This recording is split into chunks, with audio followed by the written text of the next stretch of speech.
welcome back to KTV. It's your host K Mars coming to you before Game 4 of the NBA Finals. I do apologize for no Game 3 recap, but we're gonna mash that together in today's video. Again, I do apologize. We got some Game 3 post-game thoughts, and we got some Game 4 predictions as long as what I think is gonna happen the rest of these NBA Finals. As you know, the Spurs were able to avoid the sweep. Game 3, they came out with the win.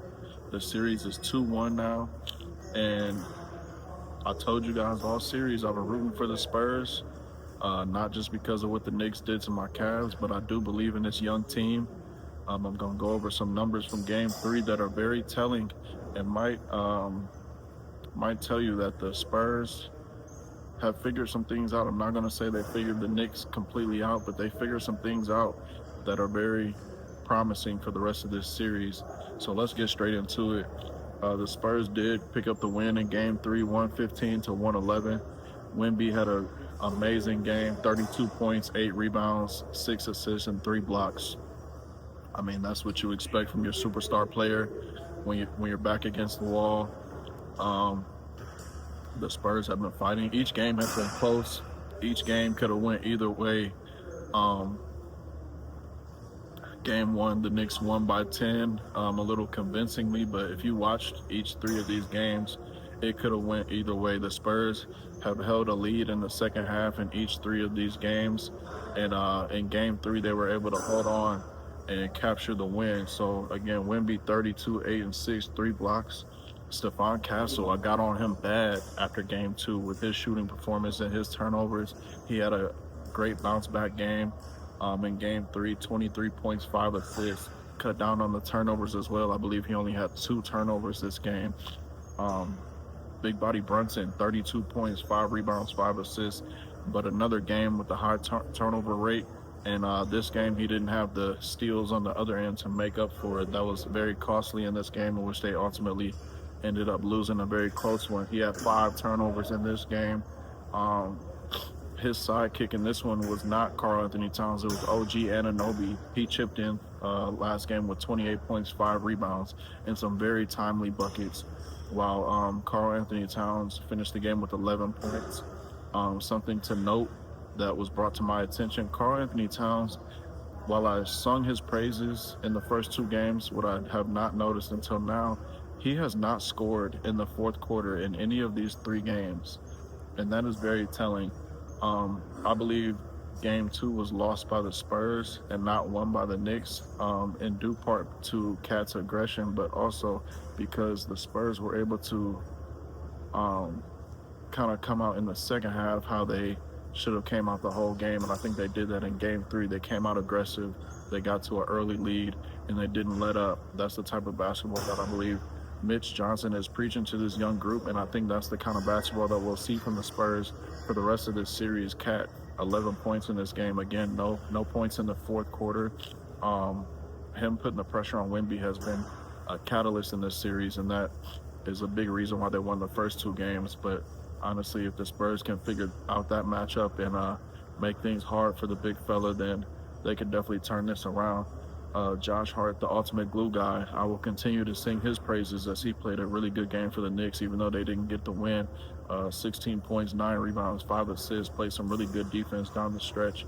Dylan Harper had a pretty off game last night shooting the basketball. He went 1 for 8 from 3. I really don't want him shooting 8 threes in any basketball game, especially a playoff game. But yeah, a lot of them are open shots that he definitely could make. But again, that's a very high volume of threes for him. He's more of a downhill attacker. When he's getting into the paint, putting 2 feet in the paint, putting pressure on the defense, I feel like that's when he's at his best. And the Knicks, they were able to kind of lend off of him at times, especially with his shot not falling. But the Spurs were ultimately able to still get the win. A lot of times, when you look at the win column, it coincides with the rebound battle, but that was not the case in this game. The Knicks actually did out-rebound San Antonio 56-48, but what they did not win in the last game was the turnover battle, in which they had 13 turnovers. If you remember from my last video, I got on the Spurs, the young Spurs, very heavily for their turnovers in game 2, but in game 3 it was the Knicks, 13 turnovers to the Spurs, 8 turnovers, and that was very telling, and a 4-point victory for the Spurs. Another telling stat in this series is that the Spurs actually have been making things hard for Jalen Brunson. He had 32 points in this one. In a loss, in the last game, he only had 20 points in a win. But what jumps off the page to me is that he has 82 points in this series through 3 games on 81 shot attempts. While he is getting a high volume of shots up, a lot of them are not falling down. He has made some timely baskets to kind of make up for that. But if they're going to win, he's going to have to be the superstar that he has been all season and get some more timely baskets, some better shots, and continue to get his teammates involved. I mean, you see the 5 assists, but it seemed as if Cat wasn't as involved, especially in the second half. It seems as if some of the bench players were kind of just roaming out there watching, waiting on Brunson to come back alive, and it just didn't really happen as far as knocking those timely shots down as we usually see. So moving forward, game 4, as I said, the Spurs were able to win game 3, but I would definitely expect the Knicks to have a different approach in this game and fight back, take some smarter shots. Matchup wise, I would expect for them to go small and take advantage of some of those matchups where you bring WEMBY out of the paint and off the glass. Mitch Johnson, the coach for the San Antonio Spurs, I do believe that he has figured something out as far as WEMBY's usage rate early in the game.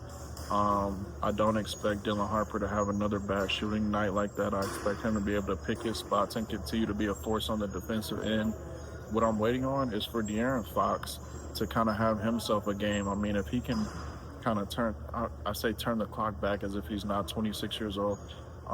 Just kind of before his injury, you kind of saw him a little bit more aggressive. When he started the game today, not today, but when he started the game in game 3, it seemed as if he had a little bit more bounce to his step. Some of the shots didn't fall, but it seemed as if he was moving a little bit better on offense, still kind of second guessing whether to shoot or to give it up.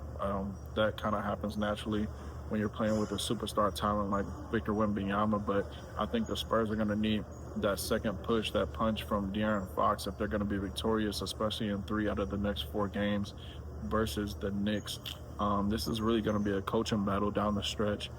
We got game 4 tonight, and we're going to see who makes the best adjustments. I honestly think whoever wins this game will ultimately win the series.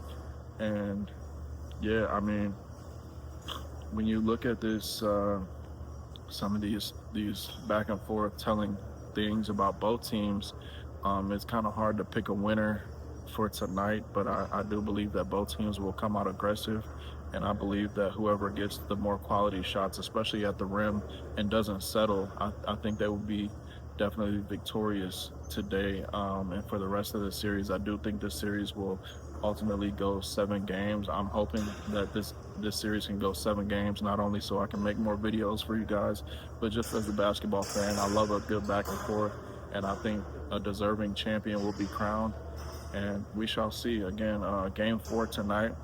I plan on having a recap video. I do plan on having a recap video for that. So probably Friday, early Friday morning, I'll have that recap video up for you guys. I appreciate all the support so far. If you haven't already, like, comment, subscribe. You know the vibe. 2K TV, I'm out.